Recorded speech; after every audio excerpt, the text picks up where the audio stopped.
जय माता दी दीदी। जय माता दी बेटा। बहुत सारे व्यूअर्स जानना चाह रहे हैं मांगलिक दोष के बारे में। बहुत हवा माना जाता है मांगलिक दोष को। तो बहुत से लोग जानना चाह रहे हैं, किसी के पास कुंडली है किसी के पास नहीं है, तो समझना चाह रहे हैं कि मांगलिक दोष उनकी कुंडली में है या नहीं है, तो वो कैसे समझें। कुछ मंगल ग्रह के बारे में भी, तो इस बारे में आज हम आपसे जानना चाह रहे हैं। तो पहले हम शुरू कर लेते हैं कि मांगलिक दोष है क्या। बिल्कुल, मांगलिक दोष बेटा, मंगल जब भी कुछ कुंडली के ऐसे घर हैं जैसे पहला, चौथा, सातवां, आठवां और 12वां, इन घर में जब भी आएगा तो ये मांगलिक दोष योग बना देता है। बहुत सारे लोगों को ऐसा है, 12वें भाव में जब होता है तो बहुत सारे लोग कह देते हैं कि नहीं है मांगलिक दोष। लेकिन मेरे 20 सालों का अनुभव ये है कि जिसका 12वें भाव में मंगल होगा वो उसे कह देते हैं कि वैदिक ज्योतिष में कह देते हैं कि बृहस्पति के घर में बैठ गया तो यहाँ पे नहीं है। बट उस इंसान को भी मांगलिक दोष बहुत ज्यादा रहता है और मंगल दोष की जो भी परेशानियां हैं वो उनको रहती रहती हैं। डिपेंड करता है कि आपका मंगल बद है या बहुत अच्छा है या आपके लिए फ्रूटफुल है या आपके लिए अनिष्टकारक है। तो ये सारी चीजें बेटा कुंडली देख के पता लगती है। लेकिन मांगलिक दोष पहले, चौथे, सातवें, 10वें में भी हम मानते हैं, लेकिन 10वें में बहुत सारे लोग कहते हैं कि नहीं है। बट लाल किताब के अनुसार 10वें भाव का भी माना जाता है, जबकि 10वें भाव का मंगल बहुत अच्छा होता है, कर्म प्रधान माना जाता है। लेकिन वो भी डिपेंड करता है कि उसमें किस राशि में बैठा हुआ है। तो मेरे पास ऐसे भी बहुत सारे एग्जाम्पल्स हैं जिनका 10th हाउस में बैठा हुआ मंगल भी है, लेकिन लाइफ में सारी लाइफ जो है वो उन्हें कुछ काम में स्टेबिलिटी नहीं आई है। तो ये डिपेंड करता है कि किस भाव में है प्लस किस राशि में बैठा हुआ है। तो ये बहुत एक डीप सब्जेक्ट है जानने का। बट बेसिक बेसिक जानने के लिए मैंने आपको मांगलिक का बता दिया है कि वो अपने जो भी हैं अपनी कुंडली में खोल के देखें कि अगर पहले, चौथे, सातवें, 8वें, 10वें और 12वें घर में है तो ये मांगलिक दोष बनता ही बनता है। जिनके पास कुंडली नहीं है वो कैसे समझें कि उन्हें मांगलिक दोष है या नहीं। देखो, मंगल आपका अच्छा है या बुरा है, इसे जानना बहुत आसान है। पहले हम बात करते हैं बुरे की। जिन भी लोगों का मंगल दोष है या मंगल बद है, सिंपल सा आप सिर्फ इस चीज को अपने बैक डेज को थोड़ा सा जान के देखिएगा। अगर कभी भी आपके घर में कोई भी फंक्शन होता है, 4 लोग इकट्ठे होते हैं, आपका बर्थडे, एनिवर्सरी, कोई भी दिन त्योहार का दिन हो और आपका मूड किसी न किसी बात को लेके डिस्टर्ब हो जाए या आपके घर में किसी न किसी बात को लेके कुछ लड़ाई झगड़ा, कुछ इस तरह की परिस्थितियां बन जाए और अचानक से बन जाए, कोई ऐसी बात भी ना हो, छोटी सी बात का बतंगड़ बन जाए। अगर किसी इंसान के वो चाहे मेल हो या फीमेल हो, उसके आगे से बहुत ज्यादा बाल उड़ने शुरू हो जाए, जिसे बोलते हैं ना माथा बहुत ज्यादा चौड़ा होना शुरू हो जाए, तो ऐसे लोगों को आप सिम्टम है ये, उन्हें पहचान सकते हैं। और तीसरा सिम्टम मैं बताती हूँ कि आपका रंग एक अजीब वाला काला होना शुरू हो जाए। ऐसे लोगों को आप देखेंगे जिनको बदमंगल होता है या मांगलिक दोष होता है ना, उन लोगों का रंग ना तो काले में आता है और ना सफेद आता है। उनके शरीर, चेहरे का रंग उनके बाकी शरीर के रंग से अलग हो जाता है। तो ये सिम्टम है कि आपके घर में कुछ ऐसे तीज त्योहार पे कुछ भी आपका मूड खराब हो रहा है, समझ जाइए आपका मंगल दोष है। आपके घर में 4 लोग खाना खाने आ रहे हैं और आपका कुछ ना कुछ आपस में टेंशन हो गया है, समझ जाइए आपका मंगल खराब है। आपके अगर कोई जातक या जातिका है, उनके आगे से बाल उड़ रहे हैं, आपने बहुत सारे आदमियों को देखा होगा जिनके आगे से जो है बाल उड़ जाते हैं। 2 चीजें होती हैं, कई बार ये जेनेटिकली भी हो सकता है, कई बार ये बहुत ज्यादातर मैंने केसेस में देखा है कि जिनको मंगल दोष होता है उनके आगे से बाल बहुत जल्दी एज में, अर्ली एज में जो है वो होने शुरू हो जाते हैं। लाइक आप उनको देखेंगे 32 की एज से पहले पहले ही उनके बाल जो है आगे से उड़ने शुरू हो जाते हैं। तो ये क्लियर सा सिम्टम होता है कि आपका मंगल बहुत खराब है। ऐसे लोगों का हर जीवन में जो भी मंगल काम होते हैं ना बेटा, वो बहुत देरी से होते हैं, या तो होते ही नहीं है या बहुत देरी से होते हैं, और होंगे तो फिर उस टाइम पे, जिस टाइम पे वो मंगल काम हो रहा होगा, आपके घर में कुछ ना कुछ टेंशन बन जाएगा। तो ये खराब मंगल के जो सिम्टम है। अब जिनका मंगल ग्रह बहुत अच्छा है, आप ऐसे लोगों को देखोगे उनके अंदर बहुत एनर्जी रहती है, उनके अंदर काम करने की, भाग भाग के काम करने की ताकत बहुत ज्यादा रहती है, क्योंकि मंगल हमारे ब्लड ब्लड का कारक है बॉडी में, तो वो एक ऐसी एनर्जी दे के रखता है ऐसे लोगों को जो छोटा सा भी काम होगा वो क्विकली उस काम को कर देते हैं। और ऐसे लोगों के आप देखेंगे यारी दोस्ती बहुत होती है, ऐसे लोगों के मतलब फ्रेंड सर्कल बहुत बड़ा होता है और उनके सबके साथ उनकी बहुत अच्छी जो है एक रिलेशन रहता है फ्रेंड सर्कल में। और उन लोगों का जो भी वो काम करते हैं उस काम में उनको सक्सेस मिलती है। कुछ भी वो अपने बिजनेस में कुछ भी काम करते हैं या किसी के लिए भी अगर वो कोई काम उनको सलाह भी देते हैं तो उनके लिए भी वो बहुत अच्छी रहती है। तो ये पॉजिटिव मंगल है। और उनके घर में कोई भी तीज त्योहार बड़ी जल्दी जल्दी उनके घर में पार्टीज बहुत ज्यादा होती हैं। तीज त्योहार कुछ भी जो है बहुत अच्छे से ग्रैंड सेलिब्रेशन उनके घर में बहुत ज्यादा होती हैं। तो ये पॉजिटिव मंगल वाले हैं।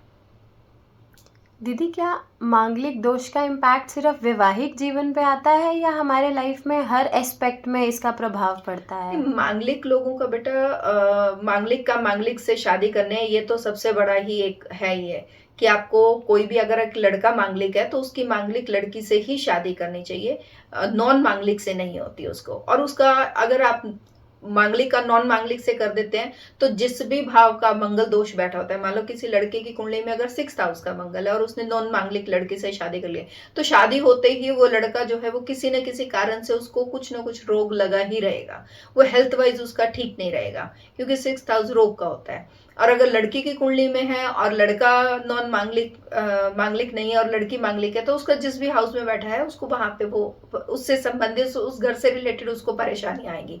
तो इसीलिए ज्योतिष शास्त्र में ये हमेशा एक एज अ प्रिकॉशन कहा गया है कि मांगलिक का हमेशा मांगलिक से ही करें। फॉर एग्जाम्पल, अगर मेरी कुंडली में मांगलिक दोष है तो क्या उसका इम्पैक्ट मेरे भाई पे भी आएगा? हाँ बिल्कुल बेटा, क्योंकि मंगल जो है एक बहन की कुंडली में भाई का भी कारक होता है और यारी दोस्तों का भी कारक होता है। तो अगर आपकी कुंडली में मंगल दोष है, किसी भी भाव का बैठा हुआ है या नीच का मंगल है या मंगल को कोई ग्रह दृष्टि से देख रहा है नेगेटिव, या मंगल के साथ राहु बैठा हुआ है नेगेटिव इम्पैक्ट दे रहा है, तो उससे बेटा प्रिडिक्शन की जा सकती है आपके ब्रदर की भी कि उसकी लाइफ में भी कुछ ना कुछ इश्यूज जो हैं उससे रिलेटेड रहेंगे। तो किसी भी एक की कुंडली से जो है, जैसे हर एक ग्रह बेटा हर एक रिश्ते को रिप्रेजेंट करता है। जैसे शुक्र है पति पत्नी का कारक हो गया, मंगल है भाई और दोस्तों का कारक हो गया, बुध हो गया तो बहन का पता लग सकता है, चंद्रमा हो गया तो मदर का पता लग सकता है, सूर्य है तो पिता का पता लग सकता है, शनि है तो चाचे ताए का और आपके वर्किंग जो आपके अंडर वर्क करने वाले लोग हैं उनका पता लग सकता है। तो हर ग्रह से बेटा हम पता कर सकते हैं कि उनके जो साथ जीवन में जो भी उनके रिश्ते नाते हैं उनके साथ उनका क्या इम्पैक्ट रहेगा। अब हम ये तो समझ सकते हैं कि हमारी कुंडली में मांगलिक दोष है या नहीं है, तो इसकी रेमेडीज क्या हो सकती हैं दीदी? रेमेडीज बेटा हर किसी के लिए अलग अलग रेमेडी रहेगी, क्योंकि रेमेडी का मतलब है कि प्रॉपर कुंडली देख के और फिर उस ग्रह की स्थिति देख के कि वो किस घर में है, किस ग्रह की दृष्टि डर रही है, तो वो मैं आपको सिर्फ कुंडली देखने के बाद ही बता सकती हूँ उपाय। आप अगर टोटका कहें तो क्योंकि मैं रेड बुक में वर्क करती हूँ, तो रेड बुक में बेटा होते हैं उपाय और टोटका, दोनों चीजें अलग अलग होते हैं। उपाय जो होते हैं बेटा वो प्रॉपर कुंडली को देख के किस घर में किस ग्रह की क्या स्थिति है, उसके ऊपर किसकी दृष्टियां पड़ रही हैं, वो सब आंकलन करने के बाद उपाय दिया जाता है। और उपाय में हमेशा क्या रहता है कि 43 दिन के या 27 दिन के रहते हैं। लेकिन जो टोटका होता है वो रहता है जस्ट टोटका इन द सेंस की चुटकियों में करने वाला और उसका रिजल्ट लेना। तो लोगों को ये बड़ा कंफ्यूजन रहता है कि उपाय है कि टोटका। मेरे पास बहुत सारे ऐसे लोग आते हैं जो कहते हैं ये कि हमने इतने उपाय कर लिए, तो मैं उनसे कई बार पूछती हूँ कि क्या क्या उपाय किए हैं, तो वो उपाय के नाम पे पता लगता है कि उन्होंने टोटके किए हुए हैं। देखिए इस चीज को जानना बहुत जरूरी है कि उपाय और टोटके में क्या फर्क है। उपाय प्रॉपर ज्योतिष शास्त्र के आधार पर, उसके नियमों के आधार पर जो है वो आपकी कुंडली का आंकलन किया जाता है, सारे ग्रहों का आंकलन किया जाता है और फिर आपको शास्त्रीय विधि से जो है वो चीजें बताई जाती हैं कि उसमें दान करना है, पुण्य करना है या आपको ग्रहों के अकॉर्डिंग। क्योंकि वैदिक शास्त्र में, वैदिक ज्योतिष में जो है बेटा वो उपाय नहीं आते, वैदिक में सिर्फ दान पुण्य और जाप आते हैं। लाल किताब में जो है, लाल किताब ने उपाय दिए हैं ज्योतिष को, ठीक है। तो ज्योतिष समाज जो है हमारा, यहाँ पे उपाय नाम की कोई चीज नहीं होती थी, लेकिन लाल किताब से उपाय आए हैं। और टोटके हैं हमारे कुछ परंपरागत रीति रिवाज हैं उनके आधार पर, जैसे बहुत बार कह देते हैं ना कि नींबू मिर्ची लगा दो, तो ये टोटका है, ये उपाय नहीं है। अगर हम उपाय के आधार पे देखें तो यहाँ पे अगर किसी को मुझे बताना हो कि आपको आपकी दुकान का काम नहीं चल रहा, ठीक है, फॉर एग्जाम्पल कोई भी है, तो वहां पे टोटका होगा कि नींबू मिर्ची लटका दो, और उपाय पे देखा जाएगा कि उनके जो कर्म स्थान पे कौन से नीच का ग्रह बैठा है या कौन से ग्रह की दृष्टि है कर्म स्थान पे जो उनका काम नहीं चल रहा, तो उस हाउस का जो है वो उनको प्रॉपर रेमेडी बताया जाएगा। समझे? तो ये उपाय और टोटके में फर्क है। तो बहुत सारे लोग उपाय के नाम पे जो है वो टोटके कर रहे होते हैं और फिर बहुत बार ऐसा कहते हैं कि हमें रिजल्ट नहीं आता। तो अगर आपको कोई बहुत ज्यादा इश्यूज है लाइफ में, बहुत ज्यादा डीप प्रॉब्लम्स हैं, तो बेटा आपको उपाय करने चाहिए। और अगर छोटी छोटी सी इश्यूज हैं, लाइक अगर आपका कुछ भी काम बहुत अच्छा चल रहा था लेकिन 1-2 दिनों से या 5-10 दिनों से कुछ ठीक नहीं चल रहा है, तो आपको समझ आना चाहिए कि यहाँ पे कुछ नजर या एनर्जी का कुछ असर आए, तो वो टोटका करके वो चीज एनर्जी बैलेंस की जा सकती है। अब कोई बिल्कुल ठीक था और वो ऑफिस गया या कहीं शादी में गए या कहीं किसी के घर गए और उससे वहां से आने के बाद उनको हेल्थ वाइज ठीक नहीं लग रहा है, दैट्स मीन नजर दोष हो गया उनको।